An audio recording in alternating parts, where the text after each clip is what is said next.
Hi everyone! I have a new product to introduce today. It's Paul Rubens' 5th generation of watercolors, YOULAN series, or Orchid series. Apart from several of their metallic and glittery colors, this was my first time trying out Paul Rubens watercolors. And as with all products, there are definitely some things I think you should know and take into consideration before buying this set. So let's get started, shall we? I received this set in this bubble wrap parcel, and inside it was further wrapped with a foamy material, very protective. Once I got the product itself, it was nicely covered in shrink wrap. Now, the box itself, I don't know if anyone has experienced this, but this is probably the first time in a long time that I genuinely love the packaging. You can see that it's gold and black, very luxurious. The gold is shiny and reflective, whereas the black is almost like a soft velvety feel. The box is a very sturdy cardboard that I can definitely repurpose later on as storage compartments. Right away, I can tell this will make a lovely gift item. Once open, I came face to face with the infamous cloth that only this brand offers. It's a cloth similar to those that one might use to clean glasses. Definitely not a rag to absorb water, but I think in this case, it's just a nice touch to keep the metal palette protected from any unwanted scratches. This palette design is honestly so cute, yet classy, but also cool at the same time. I can see this pattern actually being quite timeless. If you don't like the black and gold, they also have a pink and gold design available. Of course, I have linked everything in the description box below. It also comes with this pamphlet with some more information and color chart, as well as this swatch card. The paper seems like decent watercolor paper to swatch on, and do you see that? It's glittery! This is just so fascinating to me. I've only ever seen a few brands that include swatch cards with their sets, but never have I seen one that glitters. Opening the palette here, ooh, colors! 24 half pans! Mine seems to have jumbled around during shipping, but that's okay. I can easily put them back in order. Actually, I think this might be a good time that I should mention that I do appreciate the minimal wrapping of the half pans. While unwrapping a few pans of watercolor may be exciting, unwrapping anything above 5 pans starts to feel like a bother to me, personally at least. These ones just have a loose wrapping around them, so you can just easily slip the pans out with ease. They also have pigment information on the wrapping for those who like to stick these in their swatch binders. The palette itself is a typical metal palette for 24 half pans. The empty middle row does not fit their own half pans vertically, but they do fit horizontally. I'll try to find other brands' pans and put them on screen here, which ones that fit or not. I actually prefer these palettes without the extra flap, so I always end up removing it before I actually use the palette. The glitter in the paper of the swatch card made it a little bit difficult to film, so I opted to print my own swatch chart. The paper I've used is from Meaden's watercolor paper block that I've reviewed in the past, which is essentially similar if not identical to Baohong. Then I used this marker, Pigma Graphic 3, to draw on black lines to test opacity. All of the colors are either marked as 4 or 5 star light fastness, which I assume means that they're very light fast, with the exception of indigo that was marked with 3 stars. Interestingly enough, the transparency and opacity ratings are rather accurate. Would you like to see what colors came in this set? Well, let the swatching commence!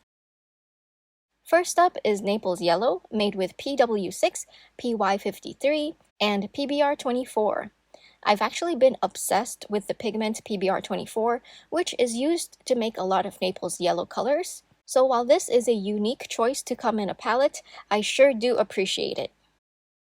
Lemon Yellow, made with PY3, is your typical cool yellow color, and this one is very bright and vibrant. Definitely does not disappoint for a lemon yellow color.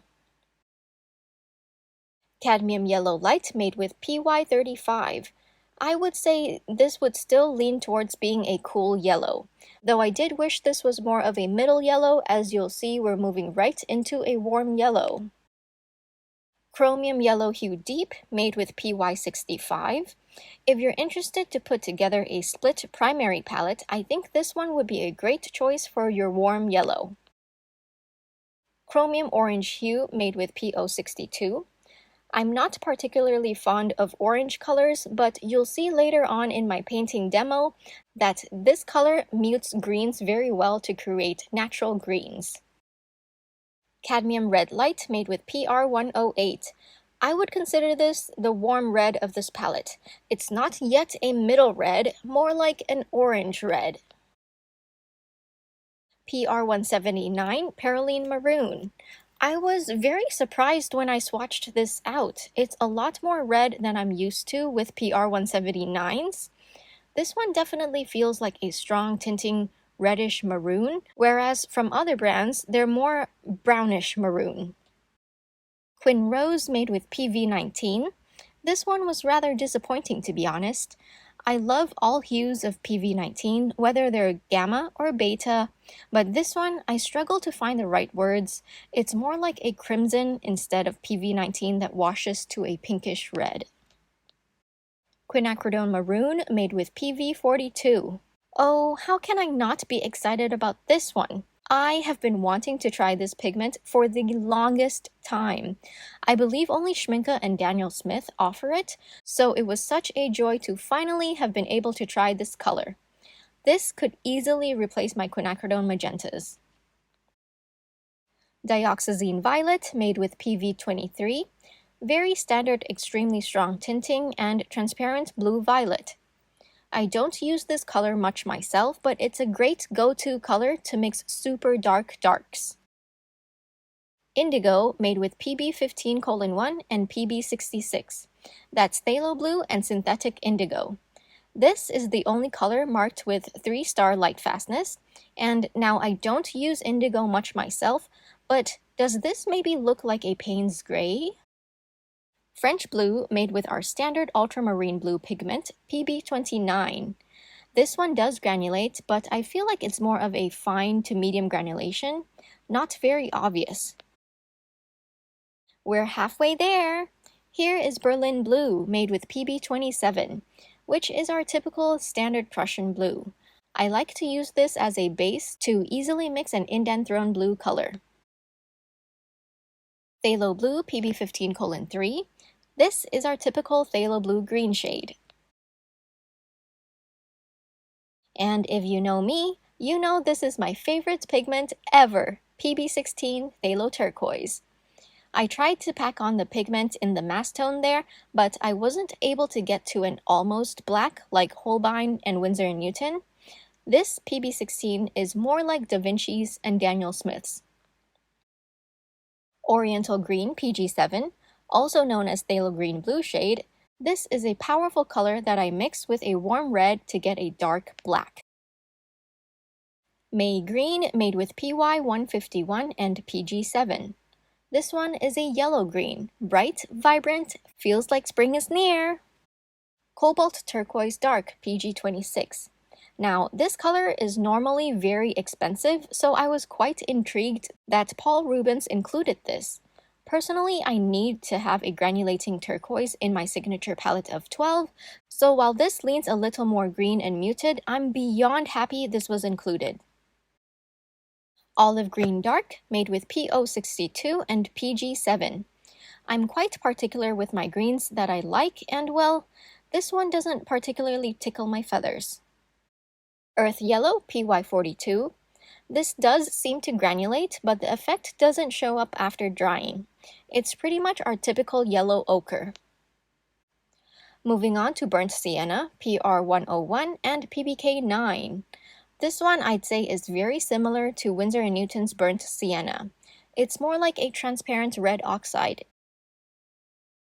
Venetian Red, PR101. Nothing much to say here, very standard opaque red earth. Brown Umber, made with PB15:1, PBR7, and PBK9. I was figuring out what's up with this color, and I sort of expected a burnt umber or sepia, but then it dawned on me. It's meant to be like those super dark umbers made with PBR7. And our last color, Ivory Black, made with PBK9. And here are the colors after completely drying. All colors were extremely easy to re-wet, even the earth colors. For someone who has never tried this brand before, I am very impressed of their quality, selection of colors, and especially the price. 24 half pans, a palette, and luxurious packaging at almost $50. I could definitely recommend this for beginners that want to upgrade to artist-grade watercolors, but may be still hesitant to invest a larger sum on a different brand.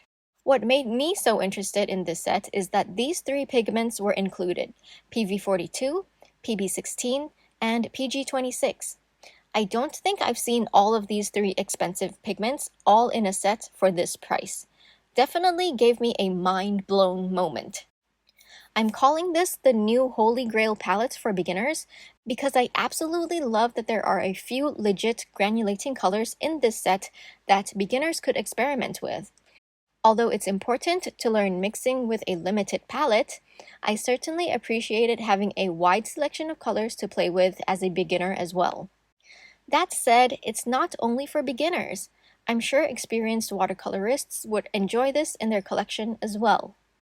The more I painted with this set, the more I appreciated how easy it was to pick up the paint. I didn't even pre-wet the colors at all. I'm not the type of person to remember to pre-wet my colors beforehand, so I'd say this alone deserves major brownie points from me. All in all, the metal palette itself isn't a new design, but the fun print on it is. The color selection had both standard typical colors one would need, like split primaries, secondaries, and earths, as well as unique, expensive, and granulating colors to experiment with.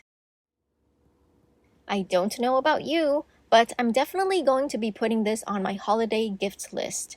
It's just so giftable. Alright, that's all I have to say. If anyone has tried this set, please share with us down below what your thoughts are, and I'd love to know what drew you to this set itself in the first place.